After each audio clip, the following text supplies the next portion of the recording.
In this video, we will show you how to create a date picker using Google Sheets.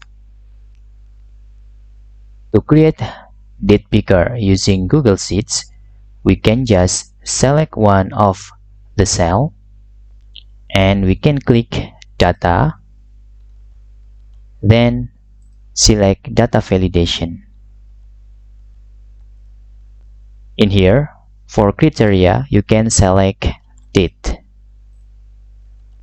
After that, you can click Save. You can see here, if double click, the date picker will appear. This is of course easier for user or customer to fill the date using our Google Sheets programs. Okay, that's all tutorial how to create a date picker using Google Sheets. Hope this video helpful for you.